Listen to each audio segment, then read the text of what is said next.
Good evening. Good evening sir. Good evening.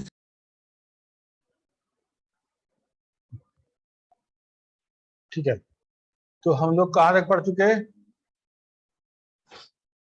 तरुण बताओ। Revision कर रहे थे सर। तो रिवीजन में कहाँ तक पहुंचे थे? सर काउंट है और काउंट हुआ था, उसके बाद सर मैक्स।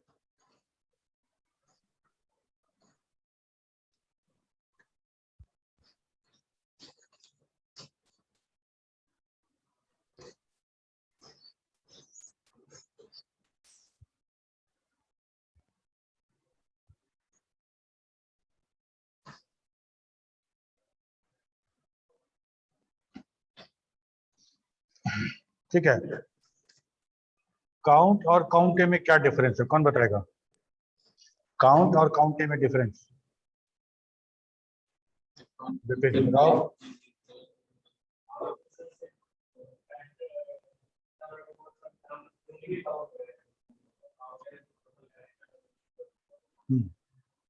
ठीक है, इधर से कोई बताओ।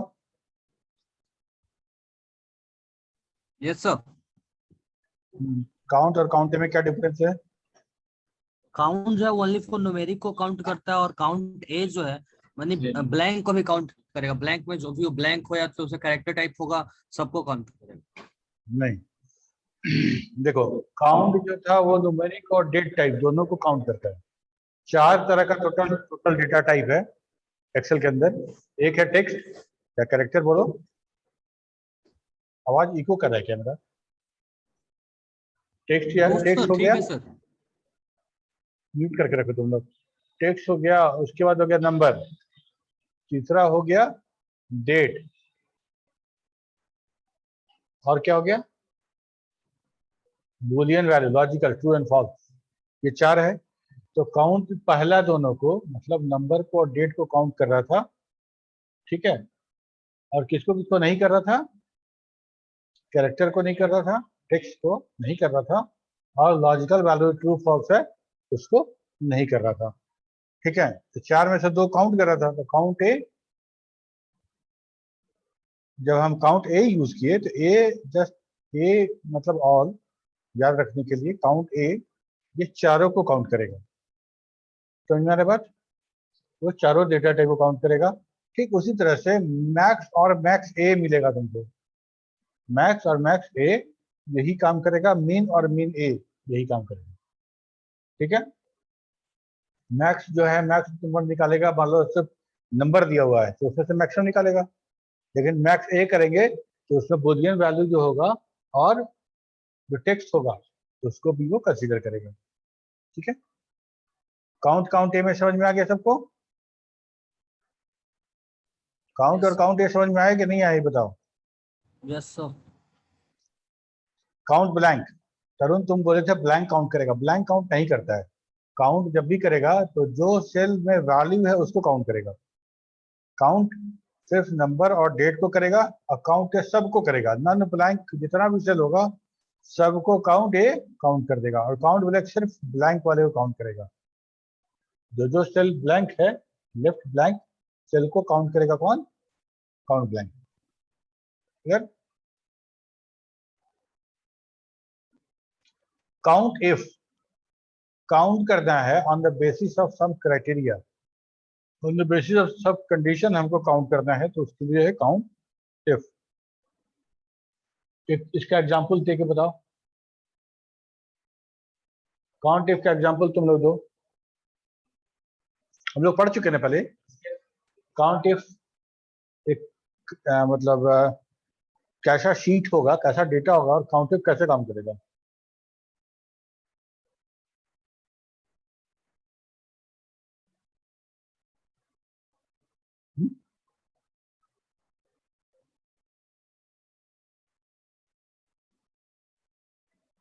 तुम बताओ।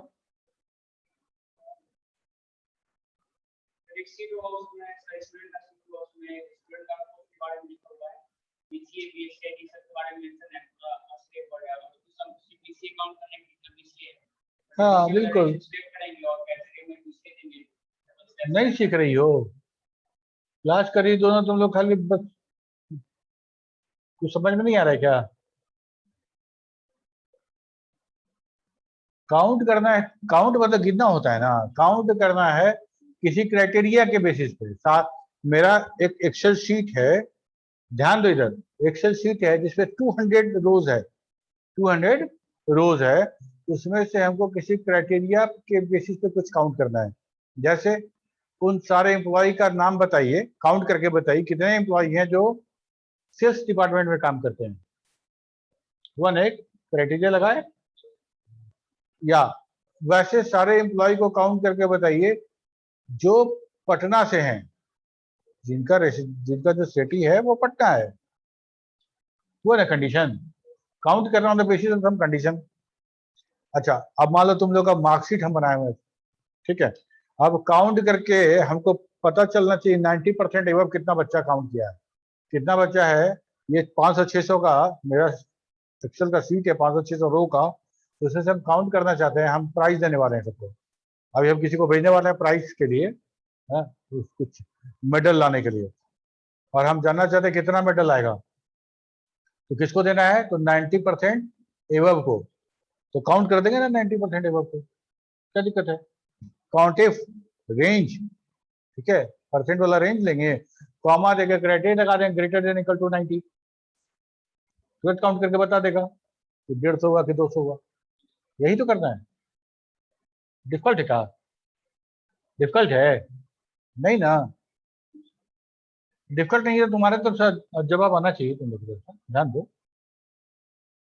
ठीक है। इतना डिटेल, इतना आराम से फिर दोबारा एक्सेल सीखने को नहीं मिलेगा, समझ लो। काउंट इफ समझ में आ गया सबको, और काउंट करना है ऑन द बेसिस ऑफ सब कंडीशन, ओके।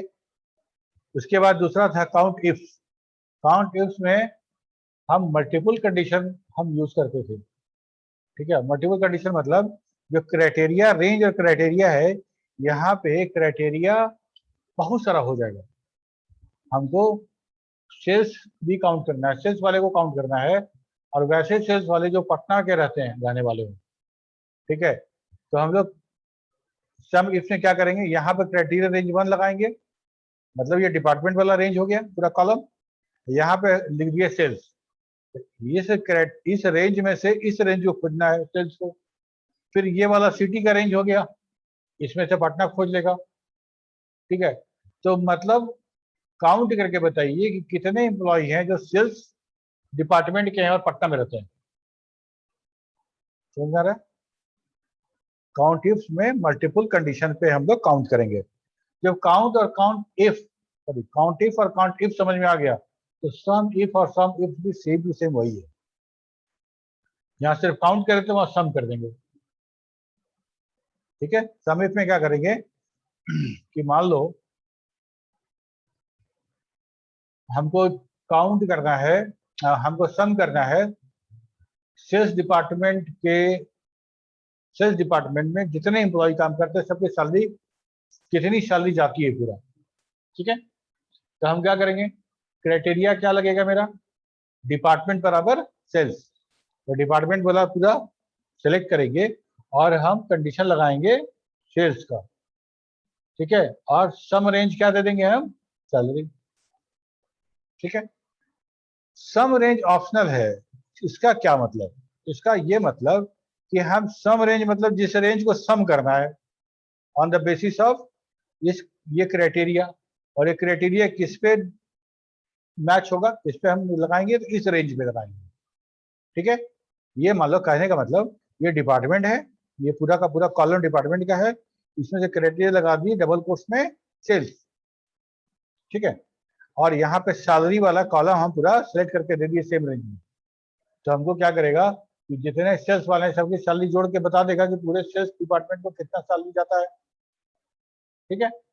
लेकिन अगर हम इसको कह रहे हैं कि ये मेरा ऑप्शनल है और ये नहीं देंगे तब क्या होगा, ये तो रेंज है, इस पे क्राइटेरिया हम लगाने वाले हैं, तो जोड़ेगा किसको, जब हम सम रेंज नहीं देंगे तो ये रेंज जिस पे क्राइटेरिया लगा हुआ है यही इसी को जोड़ा भी जाएगा, इसी को जोड़ा भी जाएगा, रेंज भी यही रहेगा, क्राइटेरिया रेंज भी रहेगा, सम रेंज भी यही रहेगा और क्राइटेरिया भी इसी पे रहेगा।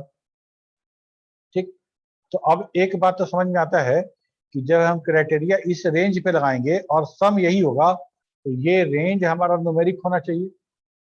ये डिपार्टमेंट तो नहीं हो सकता, ये डिपार्टमेंट नहीं हो सकता है, ये हमारा सैलरी खुद हो सकता है। इस सैलरी रेंज को सेलेक्ट करें और हम ये बताएं कि ग्रेटर देन 25,000 जितना सैलरी सबको जोड़ दो। ठीक है, समझ में आ रहा है कि करके दिखाएं? बताओ। आ रहा है सर। करके दिखाएं। ठीक है,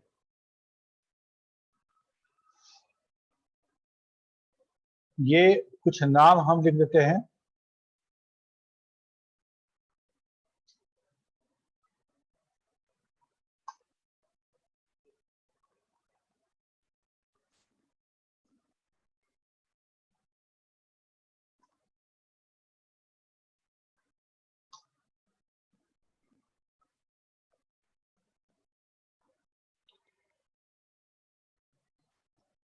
ठीक है, ऐसा ही और भी हम कॉपी पेस्ट कर देते हैं। ठीक है, ध्यान मत देना, रिपीटेशन है। अच्छा, यहाँ पे हम लिख देते हैं सबका डिपार्टमेंट।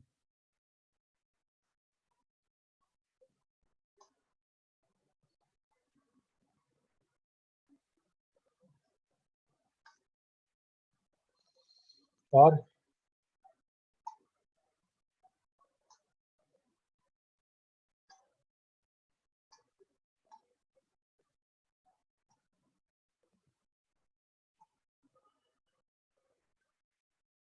ये हो गया डिपार्टमेंट, ये हो गया नेम।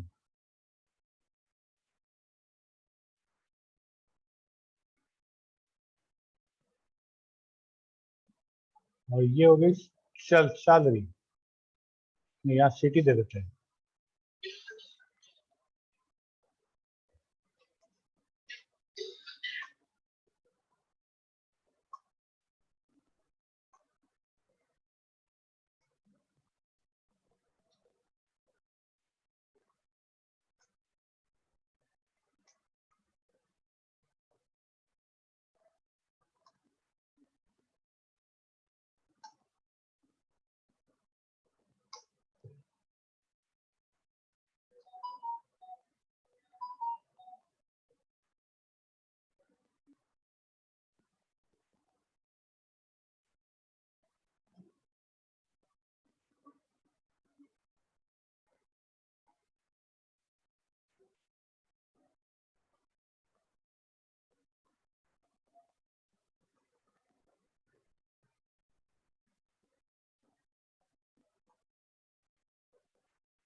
अब यहाँ पे हमको क्या करना, देखो हम लोग यहाँ पे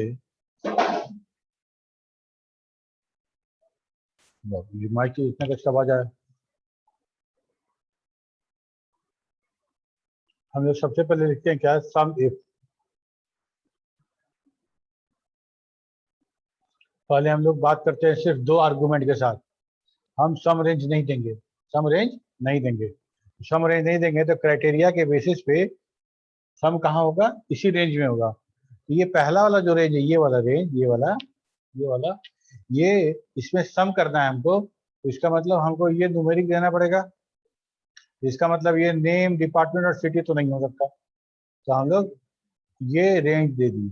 ठीक है, इस रेंज में हमको कुछ कंडीशन देना है, तो कंडीशन क्या दे दे बताओ।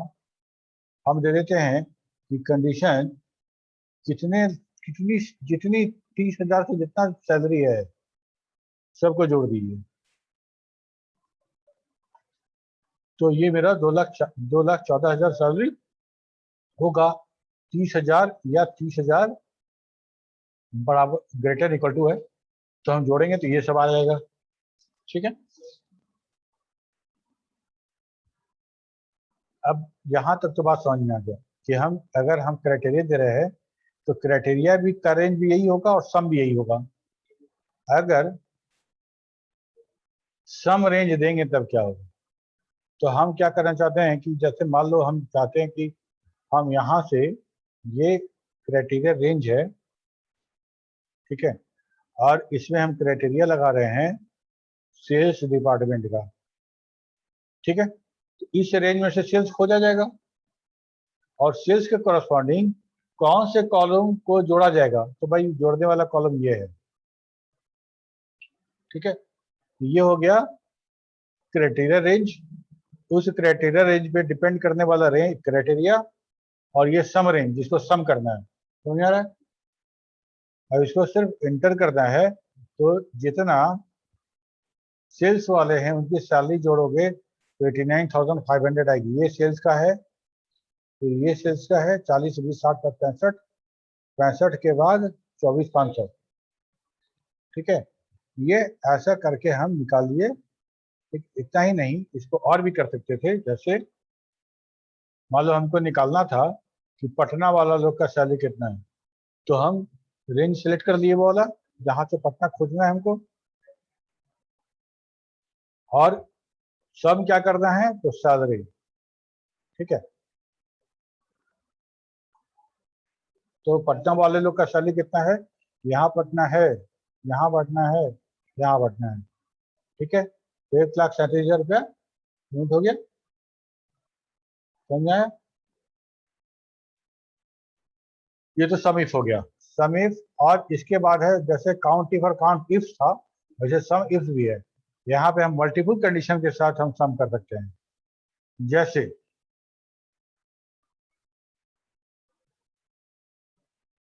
यहाँ पे हमको कंडीशन, दोनों कंडीशन लगाना है, सेल्स वाला भी और पटना वाला भी। सारे सेल्स के एम्प्लॉय जो पटना के हैं उनकी सैलरी कितनी है ऐसा जानना है, ठीक है। तो हम लोग क्या करेंगे, क्या लिखेंगे, सम इफ, पहले सम रेंज दे देते हैं।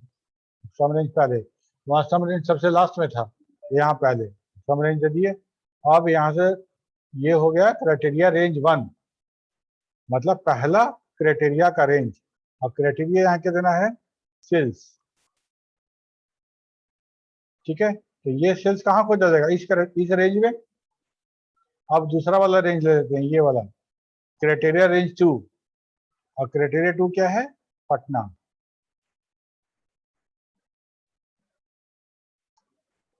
ठीक है। सेल्स पटना ये है 25,000, सेल्स पटना ये है 40 से 20 65, ये सेल्स बक्सर है, ये काउंट नहीं होगा, ठीक है।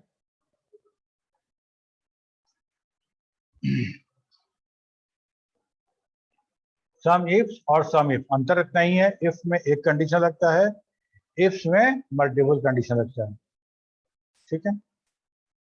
मैक्स समझ में आया, मैक्स क्या है, मैक्स नंबर फाइंड आउट होगा, और मैक्स नंबर फाइंड आउट होगा तो ये सिर्फ न्यूमेरिक वैल्यू पे मैक्स निकालेगा, ठीक है। डेट पे भी मुझको लगता है डेट पे भी निकालना चाहिए इसको। जैसे देखो मान लो यहाँ पे देखते हैं 12/3/2021, और यहाँ लिखते हैं 13/4/2021, ठीक है। अब यहाँ पे मैथ निकालते हैं,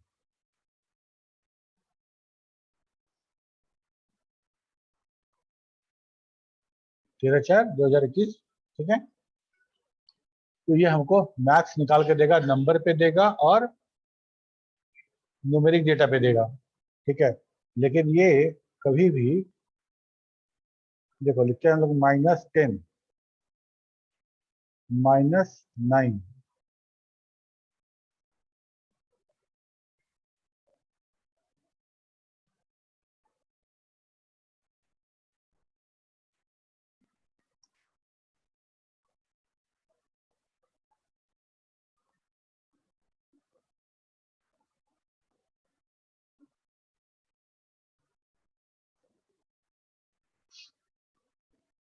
-8, यहाँ लिख देते हैं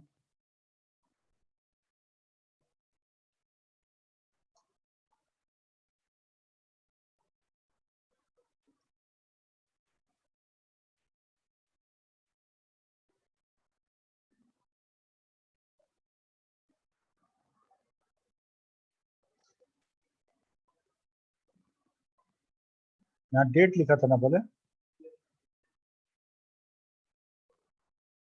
-10, -9, -8, ठीक है। ये माइनस माइनस लेके डेटा क्या है यहाँ पे, और यहाँ लिख दिए ट्रू,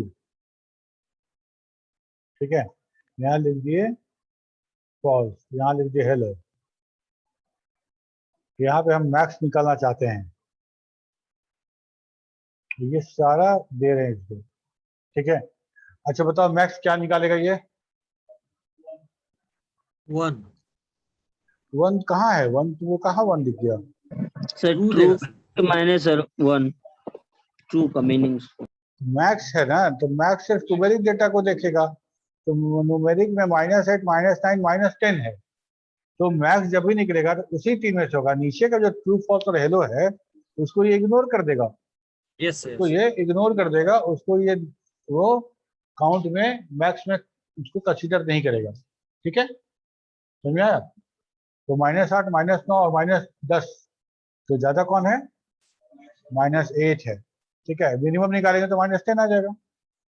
अब करना क्या है कि इसको हम लोग मैक्स ए कर देते हैं, तो मैक्स ए जब कर देंगे तो ये इसको 1 मानेगा, इसको 0 मानेगा, इसको 0 मानेगा, ठीक है।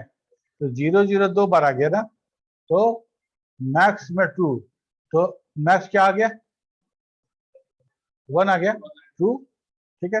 अब जैसे इसको करें तो 1 आ जाएगा। 1 कौन है? ये ट्रू 1 है। अगर मान लो हम ट्रू को हटा दें तब तब ये 0 हो जाएगा, क्योंकि फॉल्स और हेलो 0 है, ठीक है। अब मीन क्या करेगा?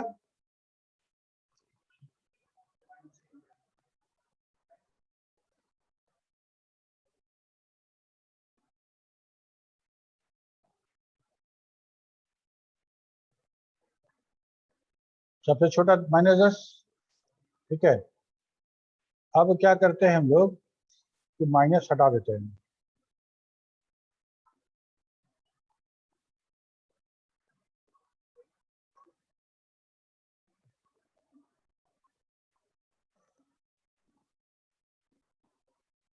अब इसको कर देते हैं मीन ए। अब बताओ, जल्दी बताओ क्या देगा मीन ए में?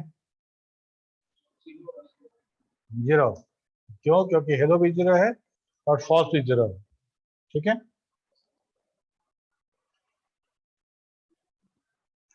तो मैक्स ए और अच्छा मैक्स इफ जैसे तुम इफ समझ में आया तुमको, मैक्स रेंज क्राइटेरिया जो सम इफ था, जो सम रेंज दे रहे थे ना, और क्राइटेरिया रेंज दे रहे थे और क्राइटेरिया दे रहे थे, अकॉर्डिंगली वैसे ही मैक्स निकालेगा ये, ठीक है। इफ के साथ एस लगा हुआ मतलब मल्टीपल कंडीशन, और ये 2019 वर्जन में इंट्रोड्यूस हुआ है, इसके पहले वाले वर्जन में नहीं था, ठीक है। यहाँ के बाद आते हैं इफ भी हम लोग डिस्कस कर चुके हैं एक बार, हुआ है कि नहीं डिस्कस? हुआ है। इफ में लॉजिकल टेस्ट होगा, लॉजिकल टेस्ट ट्रू होगा तो हम ट्रू वाला, लॉजिकल टेस्ट अगर ट्रू हो जाता है तो ये वाला जो नेक्स्ट टू लॉजिकल टेस्ट वाला जो आर्गुमेंट है उस स्टेटमेंट को एग्जीक्यूट कराएंगे, अगर फॉल्स होता है तो उसके नेक्स्ट वाले को एग्जीक्यूट कराएंगे। बहुत सिंपल है, बहुत सिंपल है, ठीक है।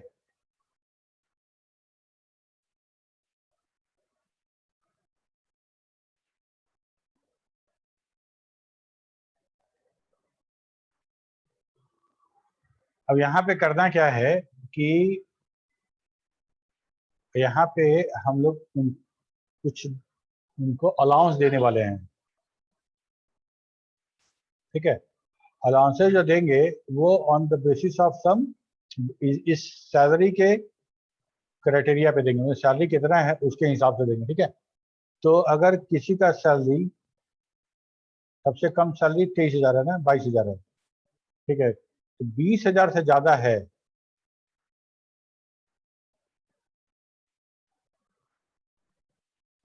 बीस हजार से बराबर है तो उसको मिलेगा 10%, ठीक है। और अगर उसका 20,000 से ज्यादा है और लेकिन जिसका 30,000 से ज्यादा है, देखो हम अगर ऐसा लिख रहे हैं तो इसका मतलब है कि 30,000 से नीचे वाले को 10% मिलेगा। ठीक है, 2 बार नहीं लिखना पड़े इसलिए। अगर सैलरी 30,000 पहुंच जाती है तो उसका जो अलाउंस है वो 20% हो जाएगा। ठीक, एक और क्राइटेरिया ले लेते हैं कि अगर किसी की सैलरी 40 पहुंच जाती है तो उसको 25% अलाउंस मिलेगा। सिंपल। अब इसका अलाउंस शायद तुमको निकालना है, कैसे निकलेगा तुम लोग बताओ, हम दिख रहे हैं, जो तुम बोलोगे वही टाइप करेंगे, हमारा दिमाग नहीं रहा है। इफ लिखे पहले, इफ, इसके बाद कस के बोलो, इतना कस के बोलो कि यहाँ बात जाए बाकी लोग भी सुने। तो सबसे पहले किसको ग्रेटर देन इक्वल टू करेंगे, किस वैल्यू को greater than equal to, salary को। तो पहले तो इसको सेलेक्ट करेंगे, है ना, और तब हम लिखेंगे ग्रेटर देन इक्वल टू 20,000। 20,000 अगर ये सही होता है तब क्या करना है कि इस सैलरी का गुना 10/100 कर देना है, यही ना, 10/100 कर देना है। अच्छा, अगर वो क्राइटेरिया फॉल्स हो गया तब क्या करेंगे, अगर ये 20,000 से ज्यादा,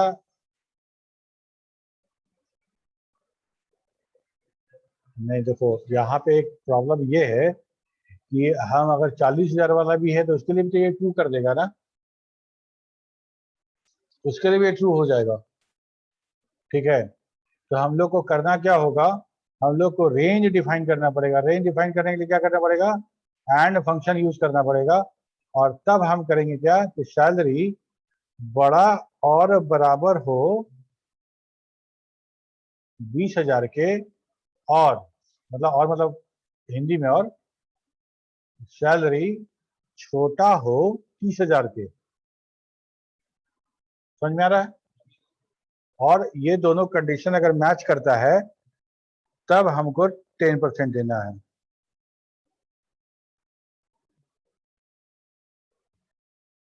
तब वो क्या करना है, comma this one multiplied by 10 divided by 100। अगर ऐसा नहीं हुआ, 20,000 से 30,000 के बीच नहीं हुआ, तब क्या होगा, तब 30 और 40 के बीच में होगा, है ना। तो फिर यहाँ से इफ शुरू हो जाएगा, और फिर यही सैलरी, फिर एंड यही सैलरी, और ग्रेटर देन इक्वल टू, इस बार रेंज बदल देंगे हम लोग, 30,000 ले लेंगे, 30,000 कॉमा फिर यही सैलरी लेस देन 40,000, ब्रैकेट बंद।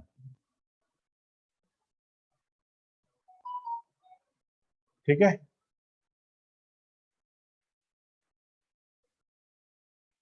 $40,000 अगर ये सही हो गया तो क्या कर दीजिए, तो इसका गुना 20/100, 20/100, ये अलाउंस दे दीजिए इसको। अगर 30,000 से 40,000 के अंदर में हुआ तो ये दे देना है, नहीं हुआ, नहीं हुआ मतलब 40,000 से बड़ा होगा तब क्या करना है,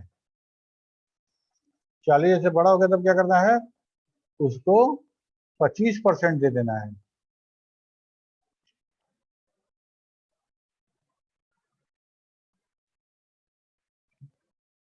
देखो गौर से, समझ में आया तो बताओ।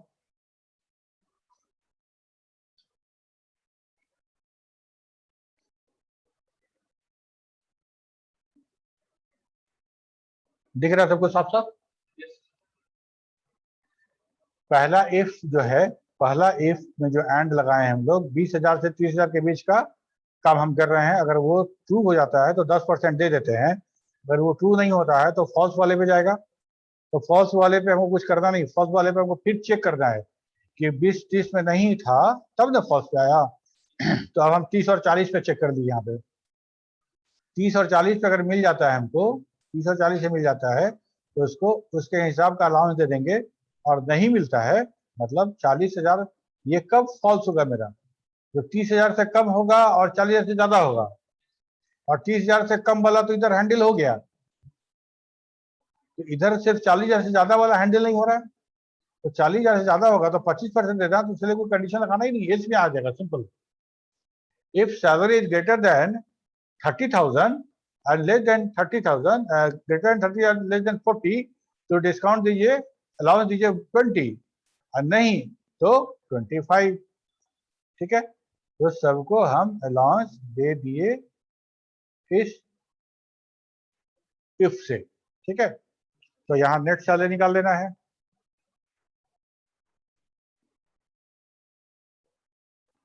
तुम बताओ नेट सैलरी कैसे निकलेगा? अलाउंस वाला जो है खर्चा दिया जाता है कि लिया जाता है? एम्प्लॉय से दिया जाता है, सैलरी भी दिए, अलाउंस भी दिए, तो नेट सैलरी क्या हुआ?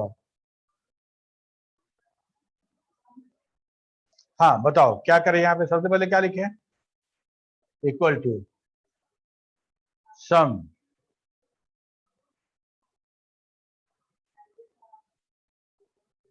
बस के बोलो ना, यहाँ आवाज आना चाहिए, ऑनलाइन बच्चे भी सुने। ये पूरा कॉलम, ये कॉलम पूरा सिलेक्ट कर दें, सबको ये पूरा सैलरी जोड़ देना है क्या? ये पूरा सैलरी मतलब सुमित कुमार और सुनीता रानी, प्रसून कुमार, सबका सैलरी जोड़ दें, एक करेंगे? अच्छा सिर्फ ये वाला करेंगे, अच्छा उसके बाद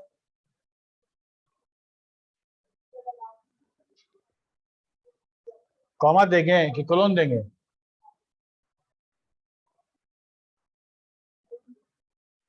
कोलोन देंगे, है ना, कोलोन देंगे। तुम छोड़ो, तुमसे नहीं होगा, तुम बताओ।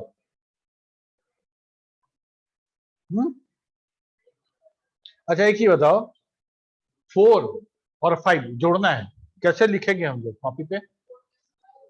यहाँ वही लिखो ना यार, यहाँ लिखो ना ये वाला, F4 प्लस ये सैलरी और अलाउंस जोड़ दिए, हो गया। नहीं हुआ? वो वाला देखिए ना वीडियो, ऐसे वाला देखो, देखो हो तो गया। सम करेंगे, इसको सेलेक्ट करेंगे, उसको सेलेक्ट करेंगे, हो गया। इसको ड्रैग कर देंगे,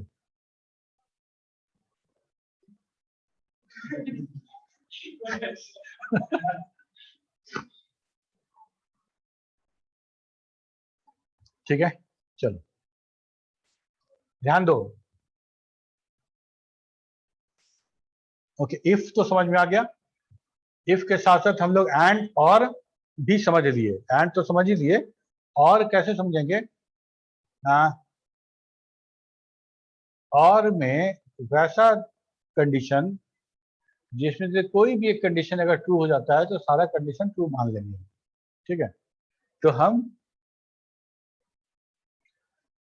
एंड हो गया, और हो गया, नॉट में जस्ट उल्टा, जो जो रिजल्ट आने वाला है ट्रू या फॉल्स, उसको नॉट में पास कर दोगे तो वो उल्टा हो जाएगा। इफ एरर क्या था? इफ का मतलब समझ में आ रहा है ना, कि इफ मतलब कंडीशन। यदि एरर आएगा तो उसके जगह हम अपना कुछ एरर का नाम दे सकते हैं। हाँ मतलब अगर किसी, देखो सिर्फ एक्सेल में नहीं, सिर्फ एक्सेल में नहीं, अगर तुम जो भी प्रोग्रामिंग करोगे सब प्रोग्राम में, सी पुराना वाला जो सी है उसको छोड़ देकर, तो सब जगह एरर को हैंडल करना पड़ता है। एक्सेप्शन हैंडलिंग उस प्रोग्रामिंग लैंग्वेज का एक पार्ट होता है। ठीक है, क्योंकि हम प्रोग्राम अभी लिख रहे हैं, डेटा बाद में यूजर यूज करेगा, कौन सा कंडीशन होगा, किस तरह का डेटा होगा, क्या वैलिडेशन फेल करेगा, कुछ नहीं पता है। तब क्या होगा कि वो एरर एक्सपोज हो जाएगा, हमारा जो सॉफ्टवेयर है उसका वो एक्सपोज हो जाएगा, और जो बड़ा बहुत इंसल्टिंग है। प्रोफेशनल वर्ल्ड में अगर तुम्हारा सॉफ्टवेयर रन कर रहा है और एरर हैंडल नहीं है, तो एरर एक्सेप्शन थ्रो हो रहा है और वो हैंडल नहीं हुआ है, वो बहुत अच्छी बात नहीं मानी जाती है वो चीज। तो एक्सेप्शन हैंडल करना बहुत आवश्यक है। तो बहुत सारा देखोगे वेबसाइट पे, कभी कुछ करो और वहां पे माई एसक्यूएल का एरर आ जाता है, या कुछ डेटा ओपन का एरर आएगा, कुछ ना कुछ एरर आ जाता है वेबसाइट पे बहुत बार, एक दो बार नहीं, कई बार। तो ये सब इसलिए होता है कि एरर को प्रॉपरली हैंडल नहीं किया गया है। ठीक है, बहुत सिंपल सा एक एग्जांपल तुमको हम देंगे। अभी हम लोग यहाँ पे इतना सब काम किए ना, यहाँ पे ये काम किए, यहाँ पे ये सब काम किए हैं। अभी हम क्या करते हैं, इस वाले गलती से ये वाला कॉलम हम डिलीट कर देते हैं। ठीक है, एरर आ गया सब जगह, क्यों? रेफरेंस एरर है भाई। यहाँ पे अलाउंस में तो रेफरेंस लिए थे ना उसका, सैलरी का, है तो सैलरी नहीं है तो रेफरेंस नीचे मिलेगा। ठीक, तो हम क्या कर सकते हैं, हम सिर्फ ये करें कि इस पूरे फंक्शन में अगर हम लिख दे इफ एरर, और यहाँ पे इसको लास्ट में लेके जो लिखे थे वही लिखेंगे, और यहाँ पे इफ एरर को बंद कर दो।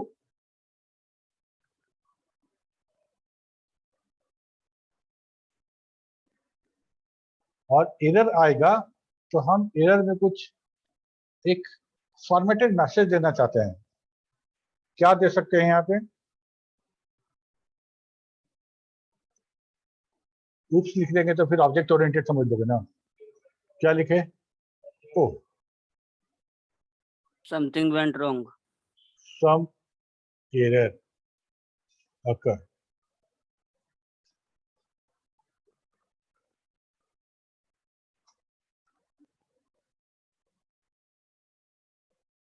अब कुछ भी तुम करो, यही काम हम यहाँ भी कर देंगे। तो अब अगर इसको डिलीट करते हैं तो क्या होगा कि कुछ इस तरह का मैसेज हमको मिलेगा, फॉर्मेटेड मैसेज मिलेगा, जिससे कि इंड यूजर को ज्यादा डिस्क्रिप्टिव एरर मैसेज समझ में आएगा। उसमें हैश रेफ जो था, क्या समझ में आ रहा है? ठीक है, तो यही था मेरा इफ एरर। ठीक, ओके। एक्सेल फॉर्मूला एरर तो देखे हुआ है, इसमें इसको तो रिपीट करने की आवश्यकता है नहीं। नल है, डिवाइड बाय जीरो है, वैल्यू है, रेफरेंस है, नेम है, नम है, नॉट नॉट अवेलेबल। ये हम लोग अभी जब काम करेंगे तो ये सब एरर हम लोग को इनकाउंटर होने वाला है। अभी हैश हैश वाला हुआ था ना, जब वो डेट फॉर्मेट में था और वो बहुत बड़ा हो गया था, तो ठीक है। ये सब भी देखे हम लोग। लोअर है कैरेक्टर वाला फंक्शन सब है। लोअर मतलब लोअर में चेंज कर देगा, ये अपर में चेंज कर देगा, फिर अपर में कैरेक्टर में। जैसे ये सारा का सारा अपर केस में है ना, यहाँ पे हम एक एंट्री करते हैं कॉलम, और हमको यहाँ पे सारा नेम जो सारा ये था वो लोअर चाहिए था।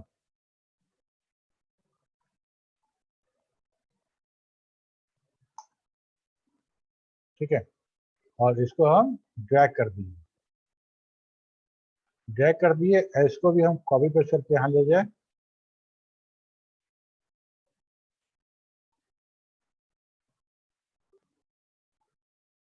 इसको हाइड कर दिए।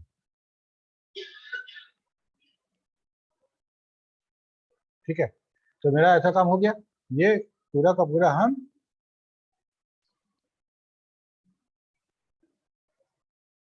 ठीक। अच्छा, ठीक इसका उल्टा भी तो हो सकता था कि अगर ये छोटा लिखा हुआ था, बड़ा करना था, तो हमको सब बड़ा टाइप करना पड़ता। एक कॉलम इंसर्ट करो, सबको बड़ा कर दो, और छोटा वालों को हाइड कर दें, तो मेरा पूरा शीट हो जाएगा ऑटोमेटिकली। डिलीट कर सकते हैं क्या? जब हम बड़ा करेंगे तो छोटा वाला क्यों रखें, वो डिलीट कर देते हैं। नहीं कर सकते, क्यों? क्योंकि यहाँ पे जो किए हैं वो C4 का रेफरेंस लिए हैं। अगर हम इसको डिलीट कर देंगे इस पूरे कॉलम को, तो क्या होगा?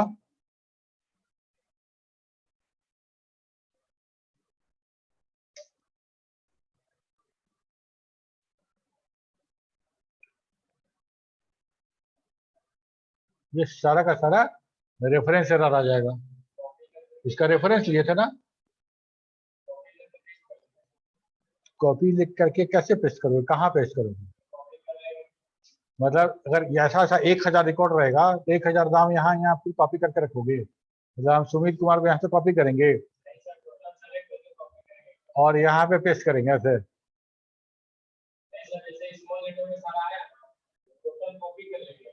हाँ,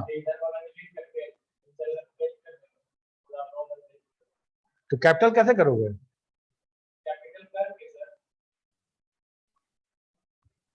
समझ में आया तुमको क्या बोला? Yes sir. नहीं, अभी जैसे मान लो ये काम किए ना अभी हम, ठीक है, ये वाला जो काम किए इसमें हम चाह रहे हैं क्या कि ये वाला स्मॉल में आ गया, कैपिटल वाला को डिलीट कर सकते हैं क्या? कैसे? क्यों? क्योंकि यहाँ पे हम कैपिटल वाला का रेफरेंस लिए हैं, इसको अगर डिलीट करेंगे तो हमको एरर आएगा, रेफरेंस एरर आ जाएगा।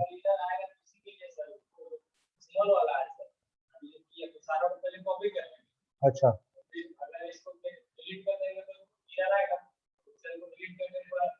समझ गया। देखो तो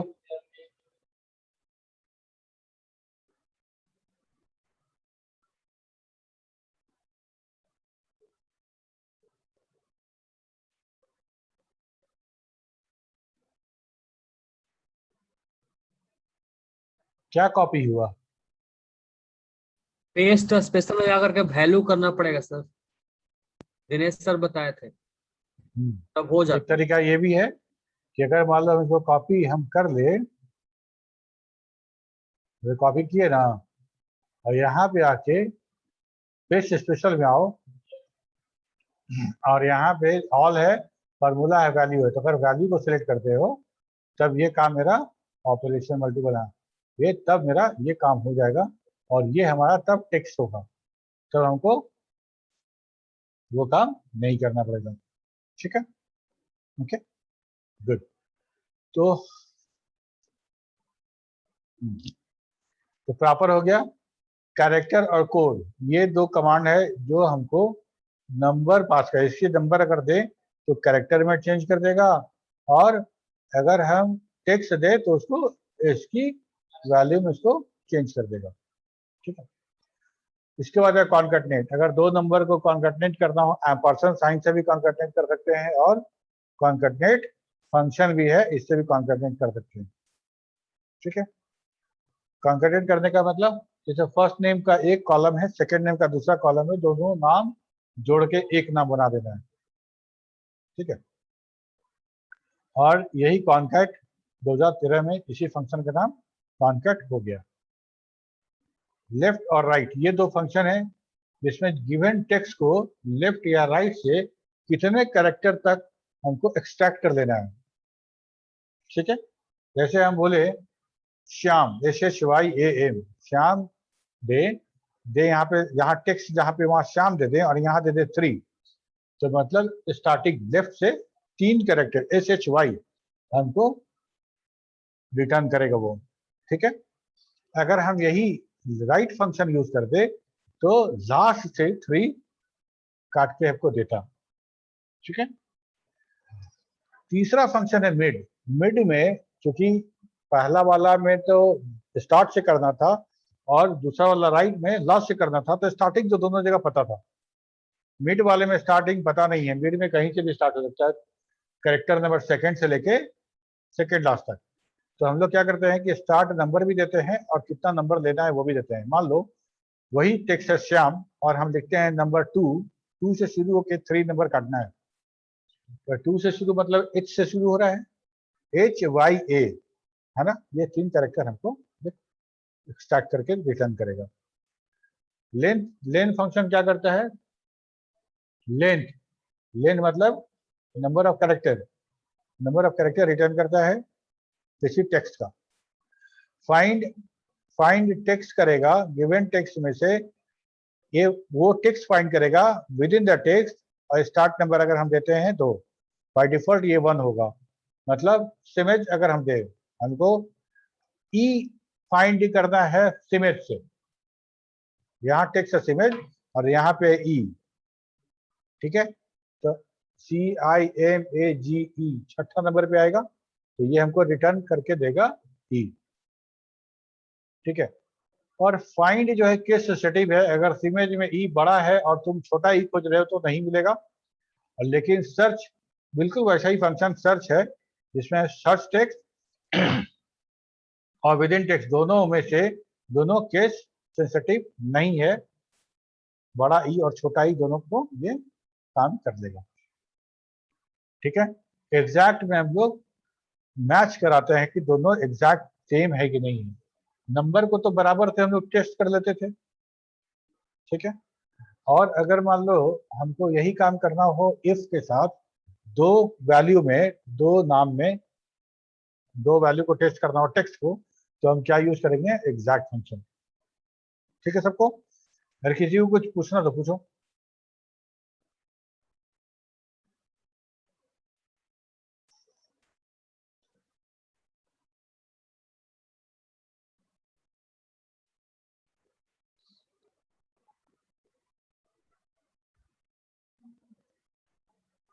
अगले क्लास में अभी तक जितना पढ़ाई हुआ है सब पूछेंगे, सबसे खड़ा करके, ठीक है। और तुम लोग आओ कॉलेज में, लैब नहीं करोगे तो कैसे सीखोगे, दशहरा खत्म हो गया, तो जी में दिवाली का छुट्टी होना शुरू हो जाएगा, अभी तो आओ कॉलेज, ठीक है, ठीक है। चलो फिर, ओके, मिलते हैं अगले क्लास में, bye bye. Thank you sir.